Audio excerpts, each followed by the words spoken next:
Hi everybody, Adrian Plus here. Yes, and Bridget. And it's we got the number right this time. 186. 186 and 2024. Sounding the shallows. Yes. Yeah. Wow, another year.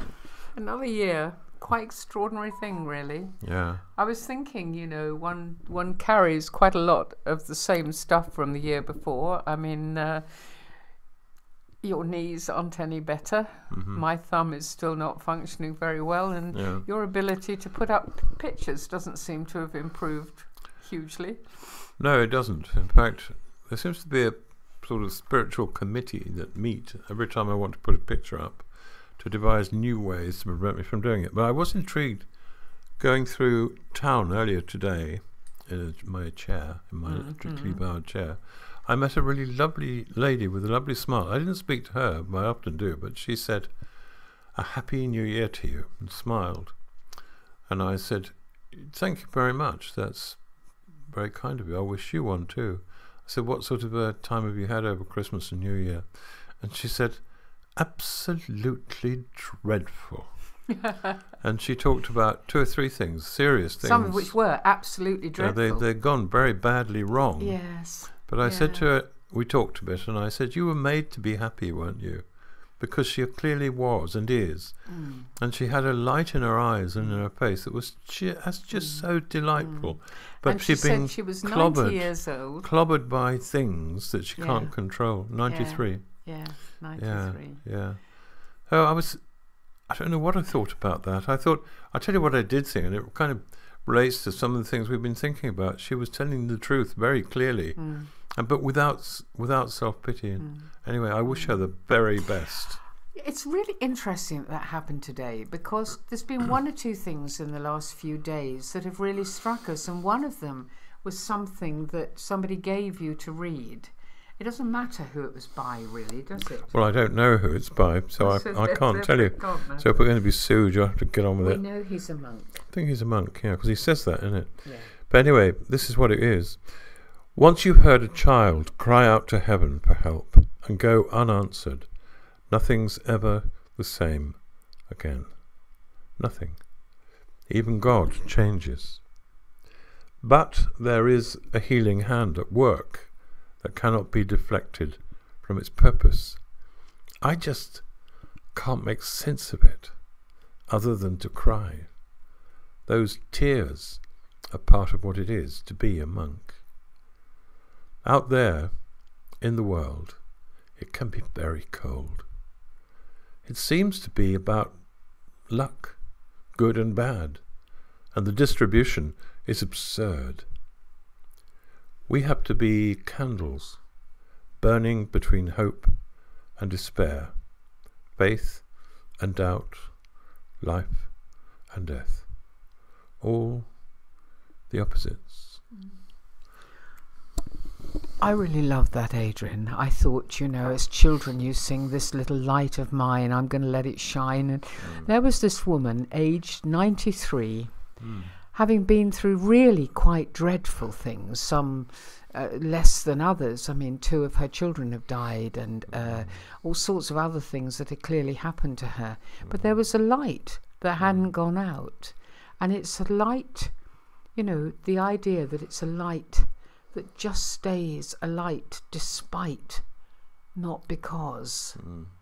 That you should cry. Clearly is part of her to cry and to be that person. And I like the fact that this chap, this monk, said we have to be candles between hope and despair, or light and despair, because between the opposites, he says. You can't be ridiculously optimistic or crushingly despairing, but the responsibility to be a light that stands in the middle of that, and to be honest as this bloke is. I mean, it really blows my mind, as it always does, to hear someone saying it the way it is. To say that God changes when a child's prayers are not answered and the cries aren't heard, you're disappointed deep down in the God that doesn't act. And yet it's all part of the demands, I find the disappointment less of a problem. What I find a problem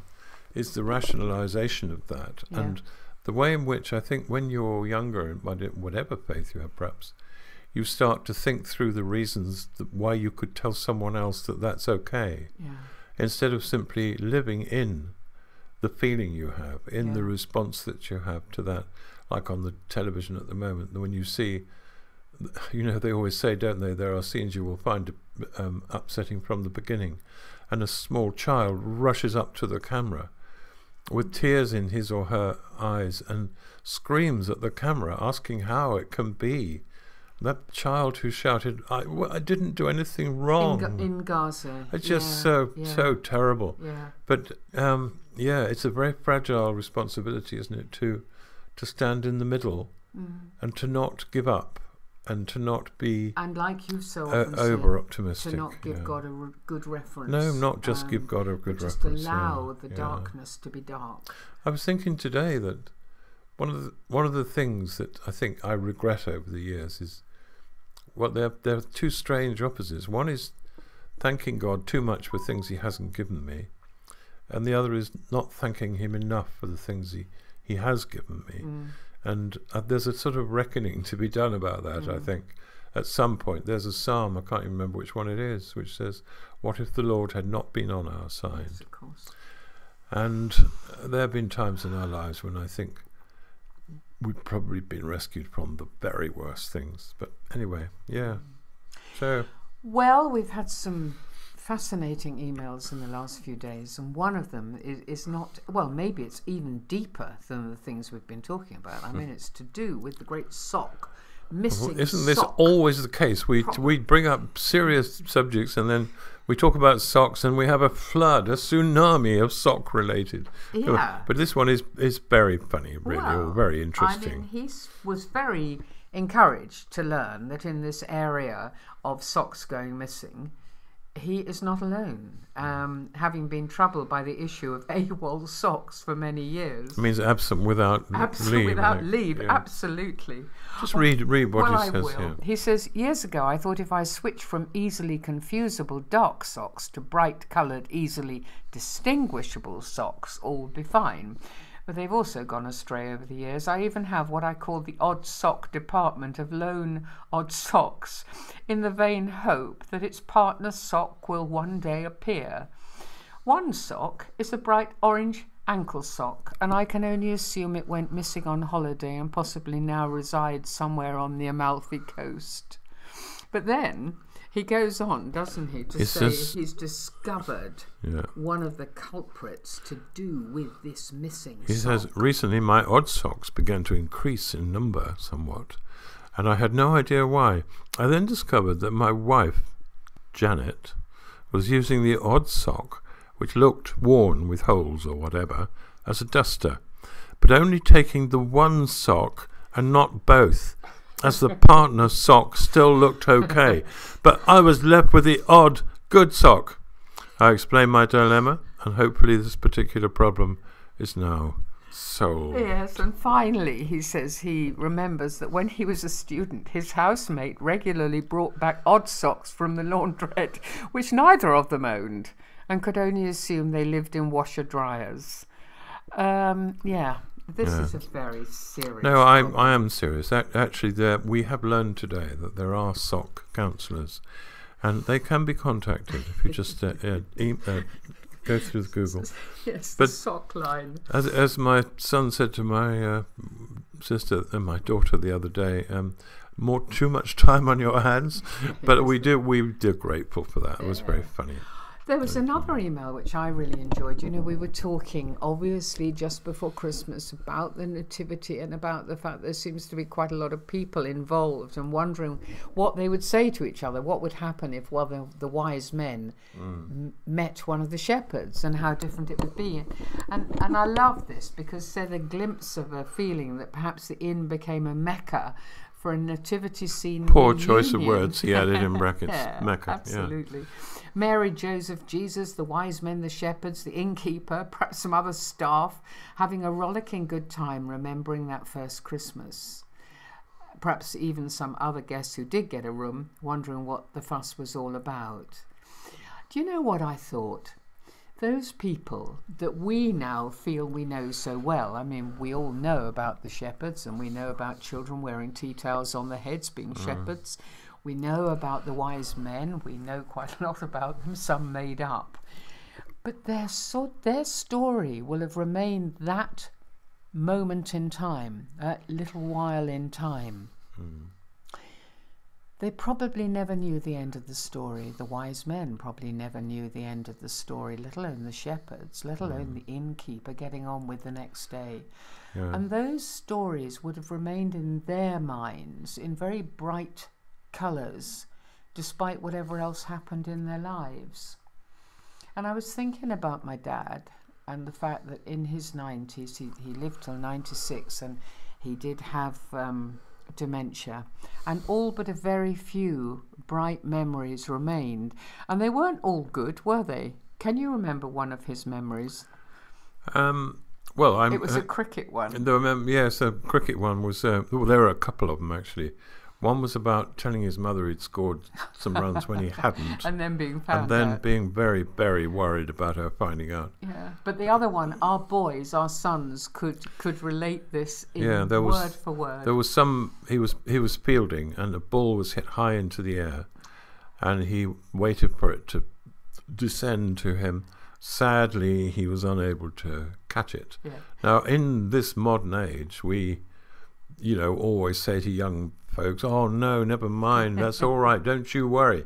Everyone experiences that sometime. That's right. But he talks, doesn't he, about walking behind his father and his father's friends, none of whom were talking to him. That's right. And someone finally, said, "Thou should have copped it. Thou should have copped it, lad." Thou should have copped it, lad. There was no sympathy. No sympathy. No. They played pretty high class cricket up there, Oh yes, well this was Clitheroe, Lancashire. Yeah, they so did. Of course they did. But it struck me that while everything fades, the best and the worst of memories remain. Yeah. What were you thinking about? Well, I don't know. I mean, I was thinking about one of the programs we watched over Christmas was called The Midwife, and they're watching the man on the moon. Yeah. And one of the emails we had this week referred to something Reverend David Wilkinson said, which is that, it was a momentous event. And then he said, but far more significant than a man walking on the moon is the fact that Jesus walked on earth. Yeah, I thought that was really so solid, very vivid, and so reassuring, very vivid really. Yeah. I don't know. I think these very clear, brightly coloured memories can be both good and bad.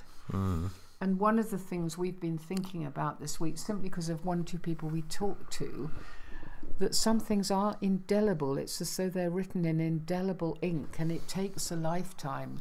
And my father never did lose that story. No. It remained, despite everything, as a very clear memory. Oh, they do. I mean, and the bad moments you do recall. I've got one or two. I won't go into them now, but also some of the really good ones do stick around.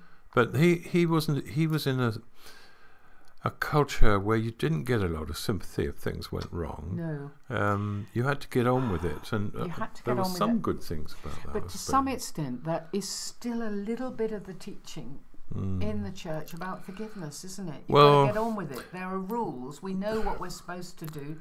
Well, there's just get on with it, and there's if you can't, it's a difficult tension, and I think the tension is between God does it and people do it, and it's very hard to know which way around to say this, but if you talk about trusting God, but if you really trust God and you believe in His bespoke goodness and care for people, you're not going to simply take a rule and say, here it is, hard luck, if you can't do it, that's your fault. In fact, there are many ways to look at. I mean, forgiveness is a very good example, and I'm always bleating on about it. So yeah, but it's interesting. You'll have to forgive me, won't with you? A few people just recently. It has just recently. Well, because it's easy to say. God says you've got to forgive your brother or your sister. Well, he didn't say brother, but it obviously meant anybody. And then occasionally, if you say, okay, I've understood that, so how do I do that then? And there's a sort of fuzzy quasi-spiritual fog around it, which it's something to do with you maybe don't believe enough, or you're not using enough energy of intention, or you don't really want to do it.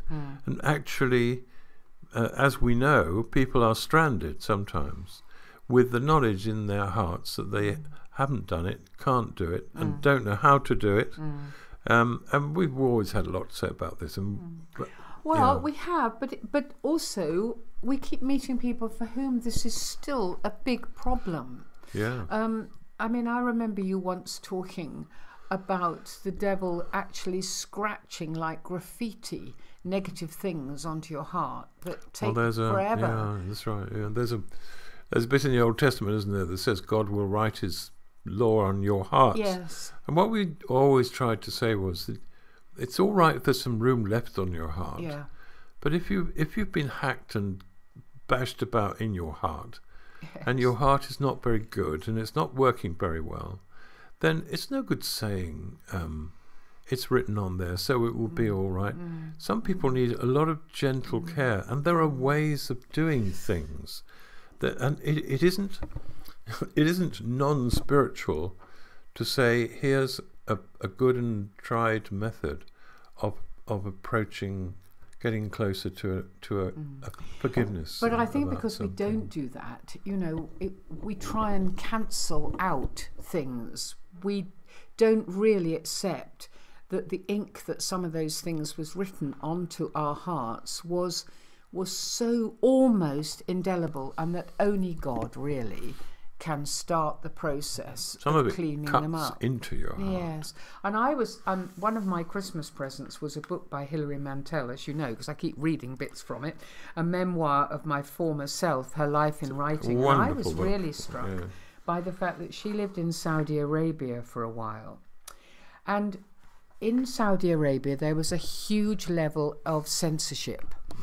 Everything that came into the country was censored. So there's one particular thing she talks about of some athletic women, and they were wearing shorts, but that wasn't all right. So we put a skirt on them, as people did in Victorian times, but with a felt marker which could not be removed. Right. But she was saying that they couldn't just get rid of all the books because that would draw attention, but they can cancel out things if they wanted to.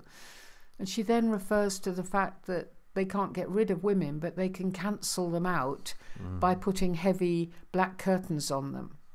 You can't get rid of Israel in Saudi Arabia, but you can cancel it out by not having it on the map.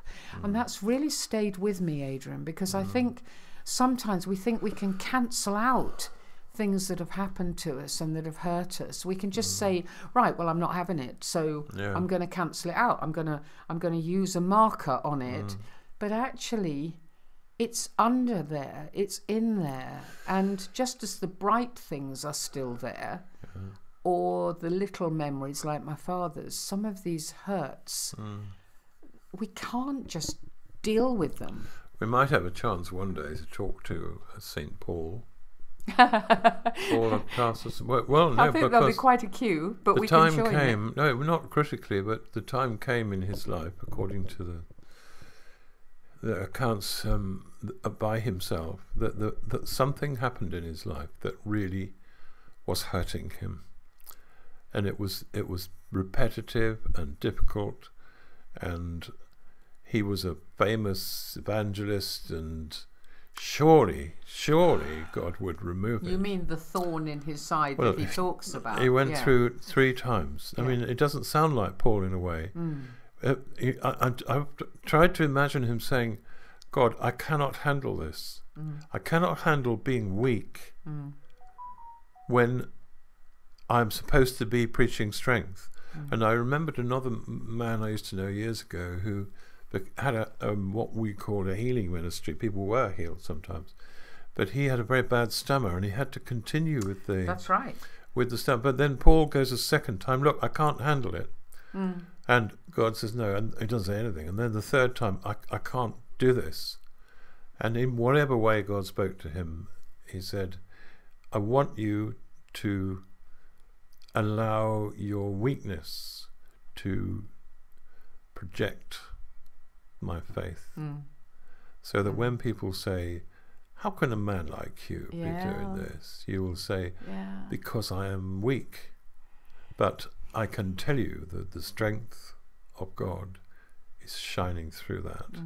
And I'm going to go on saying that till I'm And wouldn't dead. it be lovely to be able to comfortably say, I haven't got to the point where I can forgive somebody, or I haven't got to the point where I've got past the thing that's hurt me, past the thing that's damaged me. It's still part of me, but I'm going to go on. Well, there's a lot of shelving has to happen, and that's a very brave thing to do. Not acknowledging. By the way, we have to go soon, but I just want to say that someone we know who we're very fond of really sent me a wonderful set of limericks about Jonah, and I was going to read at least one of them today, and I haven't had time. Do it next time. And do keep writing. You know who you are, and you're listening to me now. We think about you an awful lot. But we've already got 2 or 3 limericks, and we'd love more. Yeah, we'll not like to hear it anymore. But thanks for the Jonah ones. I've been trying to think of some myself about Jonah. I'm doing too well so far. Anyway, we'll see you next week. We will. And the year goes on. The brand new Happy year. New Year, or at least a new year. Yeah.